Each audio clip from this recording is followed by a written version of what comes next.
So hello everyone, welcome to Brain Builder Coaching Centre Lucknow. और कुछ tips और tricks के लिए हम आ चुके हैं। कुछ मोटिवेशन की लाइनों के साथ में बस बातचीत करने का पर्पस था और आपके समक्ष आज जो है छुट्टी के दिन अवेलेबल हैं।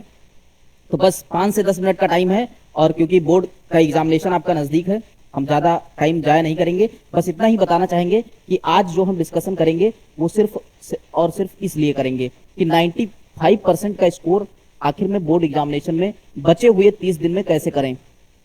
मतलब 30 डेज में, ओनली 30 डेज आपके पास मैं मान के चलता हूँ कि बचे हुए हैं। और आज से अगर देखेंगे तो ओवरऑल आपके 30 डेज ही बचे हैं, क्योंकि एग्जाम टाइम में बहुत ज्यादा पढ़ाई होती नहीं है। लेकिन कई बच्चों के प्रश्न आ रहे थे, कई बार ऑफलाइन में भी मैं देखता हूँ कि टेस्ट का दिन जिस दिन होता है बच्चे जो है उपस्थित ही नहीं रहते हैं, मतलब आते ही नहीं, प्रेजेंट ही नहीं होते हैं। तो टेस्ट के दिन ना आना। दूसरा सबसे मजेदार बात यह है कि कई बच्चे जो है पूछते हैं कि सर स्कूल जाना क्या इंपॉर्टेंट है। तो उनके लिए भी मैं बताना चाहूंगा कि देखिए स्कूल जाना अब इस टाइम बिल्कुल इंपॉर्टेंट नहीं है। अब कुछ बच्चे जो हैं वो क्लिप को निकालेंगे और बताएंगे कि जो है ये एक सर हैं यूट्यूब पे, उन्होंने बताया है कि अब जो है स्कूल जाना इंपॉर्टेंट नहीं है। देखिए बच्चों, ऐसा नहीं है। मेरा कहना यह है कि आप स्कूल जो है कब जाएं। स्कूल आपको जाना है जिस दिन प्रैक्टिकल हो। आपका प्रैक्टिकल अगर है, वाइबा है, तो उस दिन आपको स्कूल जाना इंपॉर्टेंट है, क्योंकि वो भी नंबर तो यहाँ पे ऐड ऑन होने हैं। लेकिन अगर ऐसे ही आपको बुलाया जा रहा है कि आपकी ओवर एक्स्ट्रा क्लास है या फिर ऐसा कुछ है, तो आप वीक में कोशिश करें कि 2 दिन से ज्यादा जो है स्कूल नहीं जाना है। जो होशियार बच्चे हैं, जो टॉपर्स बच्चे हैं, वो कहीं ना कहीं यही रूल फॉलो करेंगे। और क्योंकि आपको जो सेल्फ स्टडी का मजा है, जो पीवाईक्यू आप रट्टा लगाओगे, पीवाईक्यू का रट्टा आप क्या स्कूल में बैठ के लगा सकते हो? नहीं लगा पाओगे। अगर 10 साल के पीवाईक्यू कर लिए तो 85% आपका कवर हो गया। बाकी के बच्चे आपके जो भी हैं वो बाद में कवर हो जाएंगे। तो इन चीजों को आप कैसे कलेक्ट करोगे, ये सब कुछ हम लेकर के आ चुके हैं। तो 30 डेज में कैसे 95 स्कोर किया जाए, यानी कि how to possible this number. तो यहाँ पे देख सकते हैं, ये आपके पास कुछ मैं लेकर आया हूँ और बहुत ही अच्छे जो है कॉन्सेप्ट हैं और इनको जो है जो टॉपर्स होते हैं वो फॉलो भी करते हैं। तो आपको भी फॉलो करना है और आपको भी बनना है टॉपर्स बचे हुए 30 दिन के अंदर। तो हाउ टू, क्वेश्चन है कि how to be a champion. देखिए चैंपियन तो सबको बनना है, सबको चाहिए भैया। 85% से कम किसी चाहिए ही नहीं। मतलब जो बैक बेंचर है वो भी सोच रहा है हमको 85% चाहिए। चाहिए तो आ जाओ, ये कॉन्सेप्ट फॉलो करो 30 दिन में। 30 दिन में मैं गारंटी के साथ कहता हूँ 90% तो आप एबो लेकर जाओगे, 10th में लेकर जाओगे। तो यहाँ पे देखिए, चाहे आपका 10th सीबीएसई है, 10th सीबीएसई है, 10th आईसीएसई है, ये मैटर ही नहीं करता। यहाँ पे 12th में आप हैं, 12th सीबीएसई में है, तो कोई किसी भी क्लास में है, आपके लिए इंपॉर्टेंट है। बस 30 डेज में करना क्या है, सबसे पहले हाउ टू बी चैंपियन आपके दिमाग में होना चाहिए। आपके दिमाग में पॉजिटिविटी दौड़े कि हमको भैया स्कोर करना है, कैसे भी करना है। तो वो सारी चीजें आप जब दिमाग में एकदम आ जाएंगी, आप स्कोर कर पाओगे। तो आपके अंदर पॉजिटिविटी का होना बहुत जरूरी है इस time. How to start 10 minute. अब देखिए 10 मिनट रूल क्या कहता है कि कई बार आपको होता है कि मोबाइल चलाते चलाते इंस्टाग्राम, स्नैपचैट, मतलब जो कुछ भी चला रहे हो, सोशल मीडिया से थोड़े दिन के लिए दूर हो जाओ और 10 मिनट का जो है रूल आप फॉलो कर लो कि हमेशा जो ब्रेन है अपना, इसको बेवकूफ बनाओ। ब्रेन को बेवकूफ बनाना बहुत आसान है कि आप बोलो, जैसे आपका कोई अदर मन करे करने का, बोलो 10 मिनट के लिए पढ़ लेते हैं और 10 मिनट के बाद जो है भी ये काम कर लेंगे। मतलब काम जो नेगेटिव काम्स हैं, जो जिनका कोई वजूद नहीं है, जिनका कोई आपके जो है बोर्ड एग्जामिनेशन से नाता नहीं है, तो उनको अवॉइड करो। कोई खेलने के लिए बोल रहा है, भाई मैं 10 मिनट बाद अभी आऊंगा। जब भी आप 10 मिनट के लिए बैठोगे तो मैं गारंटी के साथ कहता हूं कि आप 10 मिनट से ज्यादा यहाँ पे पढ़ पाओगे। कम से कम 1 से 1.5 घंटे आपका जो है यहाँ पे कंप्लीट हो जाएगा और आपको पता भी नहीं चलेगा। और फिर जब आप पढ़ लोगे उसके अंदर पॉजिटिविटी आएगी आपके अंदर और आप कहोगे अब तो हमको पढ़ना ही है। मतलब 7 दिन तक अगर रूल फॉलो कर लिए तो 8वें दिन अपने आप से पढ़ना स्टार्ट कर दोगे। नेक्स्ट यहाँ पे व्हिच क्वेश्चन इज इंपॉर्टेंट। कौन सा क्वेश्चन इंपॉर्टेंट है? सबसे बड़ा क्वेश्चन। सर क्वेश्चन बता दीजिए, जो इंपॉर्टेंट है टिक कर दीजिए। अरे टिक क्या कर दें, जब बता दिया ना कि पीवाईक्यू ही करना है, 10 साल के पीवाईक्यू कर लो, रट्टा लगा लो, 85% वहां से कवर, 15% बचा एनसीईआरटी के जितने भी एग्जाम्पल हैं, रट्टा मार लो, हो गया। 90% तो आपकी तैयारी यहां से हो जाएगी।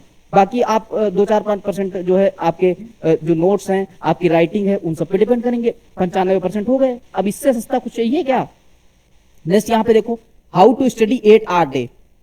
8 घंटा पढ़ना है, कैसे पढ़ना है वो भी बताता हूं। कब सोते हो कब जागते हो इससे कोई मतलब नहीं, 4 बजे जागना नहीं है, 10 बजे जागो, कोई मतलब नहीं है। बस करना क्या है, जो आपके 24 घंटे हैं ना, 24 घंटे में हम मान के चलते हैं कि आपके पास सिर्फ और सिर्फ 12 घंटे हैं।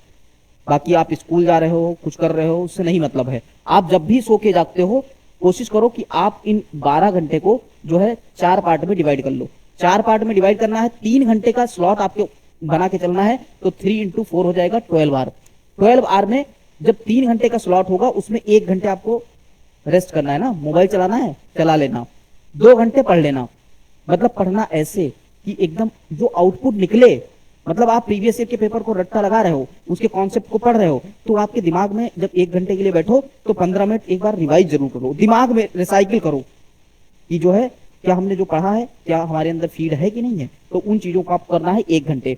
2 घंटे में क्या करना है कि हर एक दिन कम से कम 4 सब्जेक्ट को टच ही करना है। 3 सब्जेक्ट को 2-2 घंटे पढ़ना है, और 2 सब्जेक्ट जो होंगे उनको 1-1 घंटे पढ़ना है। मतलब टोटल कोशिश करो कि 3, 2, 5 सब्जेक्ट आपके कवर हो जाए, बहुत अच्छा रहेगा। इस टाइम किसी भी सब्जेक्ट को अवॉइड नहीं करना है, क्योंकि अगर आपको स्कोर करना है, भले हिंदी हो इंग्लिश हो, नंबर सब में बराबर मिलने हैं, तो मेहनत काहे किसी में कम करो। बस ये करना है कि जो नहीं आता है उस पर भी फोकस करके चलना है। अभी आपके जो 30 डेज हैं, इसमें उन चीजों के नोट्स आप प्रिपेयर कर लो, छोटे छोटे पेज वाइज।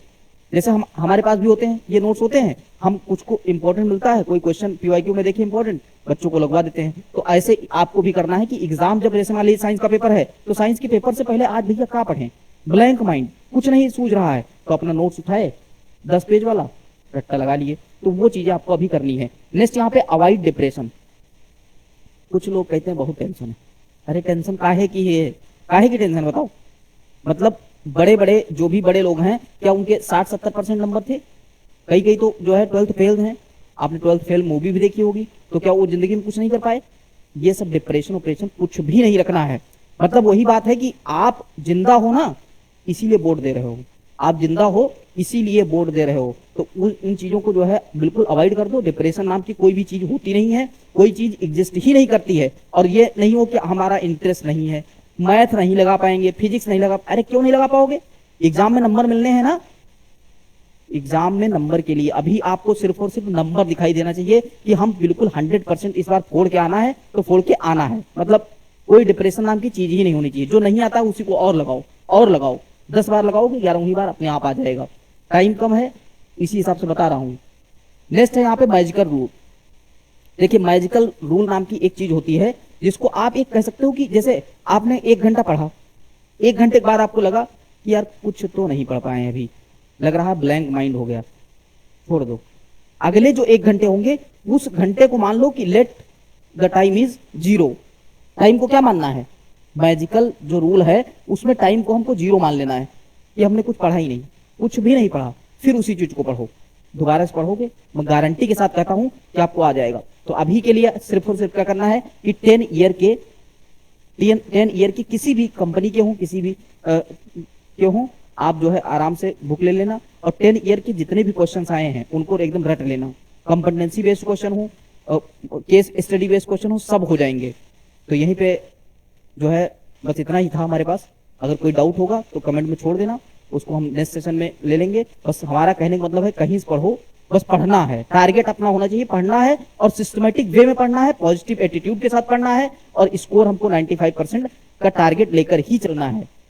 ठीक है, सो थैंक यू। सेशन को यहीं पे खत्म करते हैं, और ऑल द बेस्ट सभी को। अच्छे से पढ़ें, खुश रहें, मस्त रहें, पढ़ाई करते रहें। Thank you.